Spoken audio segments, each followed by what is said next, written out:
Welcome to the Wise Take DFS podcast. I am your host, CK013. You can find me on Twitter at CK_013, and I am bringing you another solo MLB podcast as we wrap up the last week of the regular season.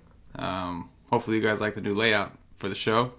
Quite the time to debut it, but we use this for football stuff, so figured I'd use it for these baseball shows. So the season's almost over, guys. It's about time to start focusing on NFL. NBA is right around the corner. We're going to have some MLB playoffs, which are always fun. Super fun thing to watch. And still some money to be made there. I'm sure there'll be some big contests, so some stuff to look forward to. But as far as the regular season MLB grind, this is it. It's winding down. Last couple days. Tomorrow night will be the last MLB podcast of the regular season. After that, we'll kind of check out the playoff schedule, see where it takes us. Those of you who are new to the show, if you've missed out on a great MLB season over at the Wise Take Nation, but you can find me on Twitter at CK_013. So I ask that you go to Twitter and follow me at CK_013 across this DFS journey that you're about to take. Anyway, moving on to this slate, I think we have some pretty interesting options. Baseball at this time gets a little rough. I think that's definitely something that I think most people can attest to. Things change. Teams are playing for nothing. We see a lot of these younger guys get called up. Pitchers all of a sudden have pitch counts just because a lot of them are pitching for nothing. Some teams that are losing teams have pitchers pitching for something. We've seen with Scherzer and DeGrom. They're both making a case for the Cy Young. So even though they're in a situation where they're playing meaningless games for their team, they're still playing for a little bit something. So finding motivations at this point in the season is pretty important. To start things off, we got Gerrit Cole at Baltimore. Gerrit Cole, 12-8 on DraftKings. Steep price, but far and above a better pitcher than the rest of the guys. As far as SP1s go, it's going to be tough to afford him. I would assume at 12-8, it's always kind of tough, but he's got a matchup with Baltimore. He's been awesome. One thing I will say about Gerrit Cole is he does have really alarming fly ball rates. Him and Verlander both. And this is a small park over in Baltimore. So initially, for cash games, for sure, I don't think you go around Gerrit Cole. I don't think you try to get cute because everybody else is, a pretty big risk. But I do think Gerrit Cole at 12-8 is going to be kind of where you're going first if you're doing like a cash game build, or even in tournaments. I think if we can find some cheaper options to pair him with from a bat perspective and from a pitching perspective, I think that at 12-8, Gerrit Cole is the way to go. But again, he's expensive. So in tournaments, if you're going to want to get a little different, we can keep going here. Jon Lester, 9-8 seems like a steep price tag. Been a little inconsistent lately, kind of disappointed me here against the White Sox. I love to take pitchers against the White Sox, left-handed pitchers against the White Sox, because the upside is tremendous. But it didn't really work with Lester. He didn't really have it that day. Whatever. It happens. 9-8 seems kind of expensive, though. Although I will say that it is the Pirates. The Pirates can be attacked with lefties. You can see here, last time he saw them was in Pittsburgh, but he did dominate with a 30. So, in consideration, but not really leaning that way. Trevor Williams is a guy that I've knocked his ceiling the last two games, and he's just continued to prove me wrong. So, the Cubs haven't looked totally all together yet offensively. I do think we can consider a guy like Trevor Williams, especially if he's going to be a little lower owned. My problem, of course, is going to be the same thing. I just 7 Ks through 6 innings. That's great, but if he does give up, a couple more hits or a couple more runs here, we're not looking at as good of a start. So he's just not a huge strikeout guy, but he's done well enough that I think that you can consider him even at 9-3 on a slate like this where pitching is kind of weak. Berrios should get a decent amount of ownership. He is at home where we certainly prefer to pitch him. But he's just looked bad altogether. He is playing a Detroit team that is supposed to be bad, but they've been playing a little bit better lately.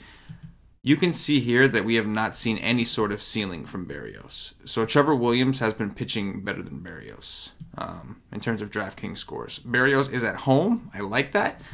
If we get the idea that he's going to be the popular option, which I think he will be, I think people will come to Berrios as the next popular guy. The guys that don't want to play Gerrit Cole, I think they're coming to Berrios.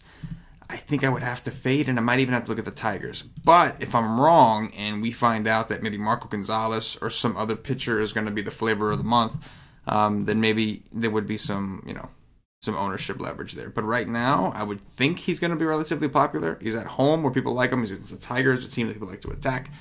So we'll have to wait and see. Plus, in Minnesota, it's been cold. So, I don't know. Berrios does seem like he's in a pretty good spot here.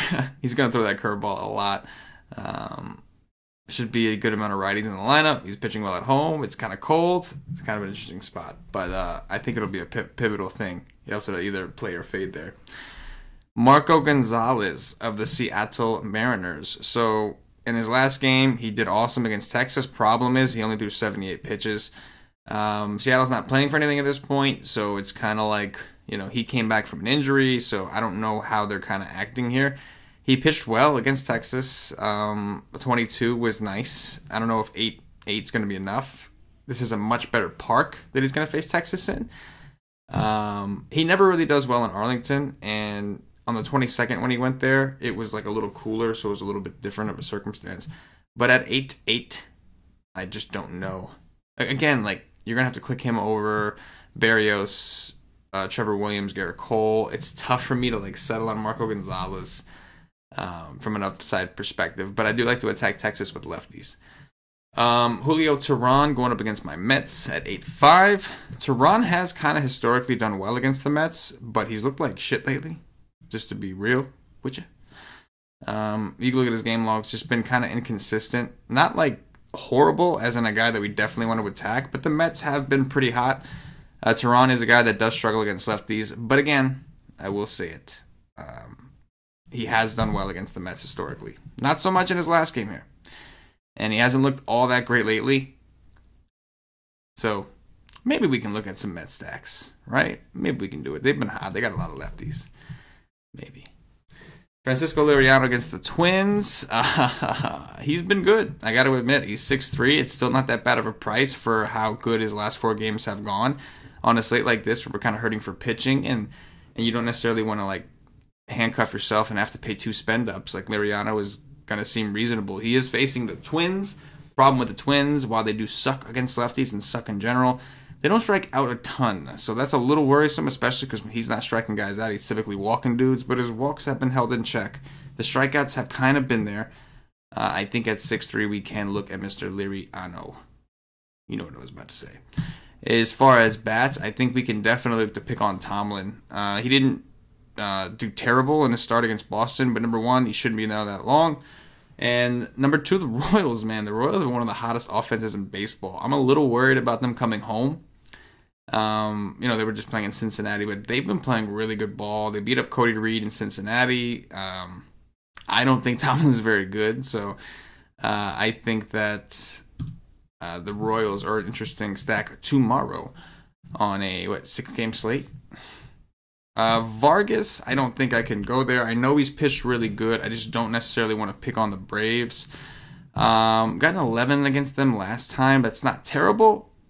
So maybe I shouldn't rule him out completely. But my initial instinct is to not want to pitch him against the Braves. I feel like DeGrom going up against the Braves, Syndergaard went up against the Braves. Now they're getting Vargas. It just kind of feels like, like you've been riding a steep ass, bike trail or some shit, going through mountains and all this good shit, and then all of a sudden you're asked to drive down a road with training wheels. That's what I feel like it's gonna be the difference. It just seems like it might be a little easier. So I don't want to rule Vargas out because he has pitched well and he's only 5'4", but I'm not in love with the spot.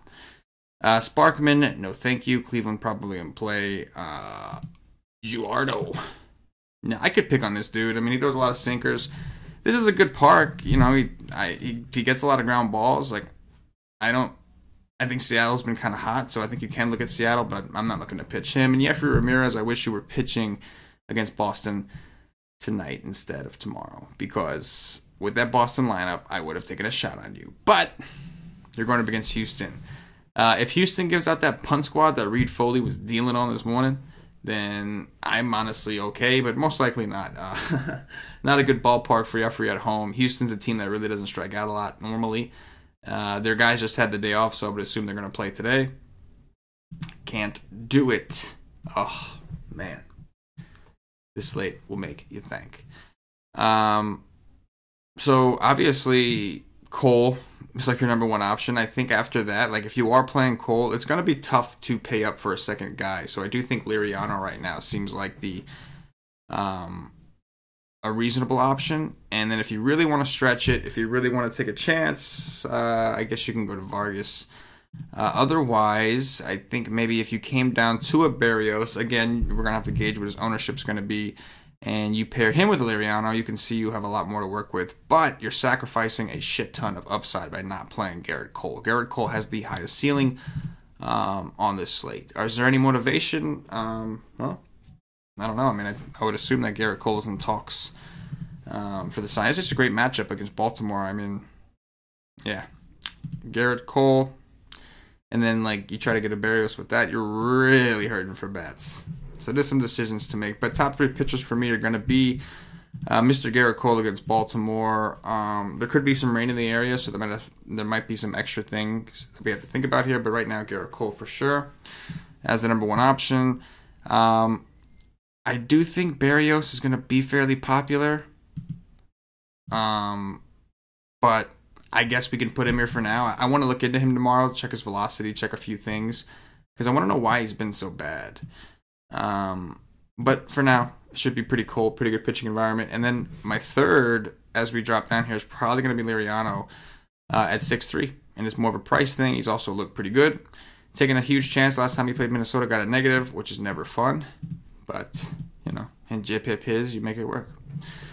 Top three stacks are guys I want to pick on. I like Kansas City against Tomlin. That I do. I think I could go to... the Mets against Tehran, and I can go, I guess, Seattle against Eduardo. I could do that. Or actually, probably Houston against Baltimore if the right lineup's out. Houston against Baltimore if the right lineup's out. As far as home runs go, let's see what we can find. I'm gonna go with. Let's see. Wait, it's a righty? Yeah. Here we go. I'm going to go with Mr. Ryan O'Hearn. He's been a little cold, but he's got awesome numbers against right-handed pitching. Big-time power upside. I'm going with him. Number one in the Dong Watch. Let me see if I can add this dude for you. Number two, I think we will go with Mr. Robinson Cano, who is extremely expensive, so it's going to be very tough to play him with Cole, but the dude has been smashing, and he's going to have a, pretty decent matchup. And then for the last guy, let's go with my boy, Mr. Michael Conforto, who has been smashing all of a sudden. Too little, too late, my man, but you've been doing what you do. We'll go with Conforto as the third. And that is going to do it for the Wise Take DFS podcast. Don't forget, guys, check us out at wisetake.com if you have not already. And don't forget to follow us, not just myself, but also the Wise Take Twitter to be up to date with the latest and greatest Wise Take information. You can find the Wise Take Twitter at @wise_take. The underscore is very important. I don't know what @WiseTake is. It is not us. Never was us. I don't know why it's blocked. But to find us, you need @wise_take. Yeah, keep up to date, man. Check it out. We got the NBA package up there. NBA is right around the corner, and we're not waiting. Like, we're not going to just sit back and just kind of wait for NBA season to come. What we're actually going to do is we're going to actually attack the preseason. We got our boy Paulie D, creator of the infamous NBA cheat sheets from last season, and he's going to be doing cheat sheets for the preseason. So if you get the season pass for basketball or just the all sports package over at wisetake.com, you will get access to NBA preseason cheat sheets from Paulie D, and that will carry over, obviously, into the regular season. So I definitely think you guys want to hop on board. And check it out. Get ready. Baseball's here. You can get a day pass if you're into that. If you want to be a full-fledged member of the community, you're going to have to get a monthly package or higher, get access to our Slack chat. That's where the community lives and breathes. Yeah, we are a DFS content provider, but more importantly, we are a premium DFS community. So I recommend you guys come over and see what it's all about, man. We help members win every day. This past week in NFL, tons of winnings everywhere. We had members win up to $4,000, $15,000, $5,000. It was wild. We posted it on our Twitter. You can actually go check it out. But we've been doing some big things here, man. We're excited for to finish out baseball strong. We're excited for the NBA around the corner, and we're excited to keep running with football, man. Just great stuff. Tomorrow, you guys can catch Patio Joe and Paulie D on the NFL podcast for the week. It should be a lot of fun. I do have an NFL video that I created, like a first look lineup build kind of thing. You can check that out on the YouTube channel as well. With that said, if you're watching on YouTube, please hit that thumbs up, that like button, and subscribe to the channel if you could. If you're watching us on Facebook, give us a like and a share to support the Wise Take Nation. If you're watching us on Twitch or Twitter, give us a follow, give us a retweet. If you're listening to us on Podbean or iTunes, give us some 5-star reviews. All these things really help us out, go a long way. You want us to keep doing these free videos, we're going to need some support. And the way you support us is to show us some love on whatever platform it is you are watching or listening on. For myself, the entire Wise Take Nation, as always, good luck. Yeah.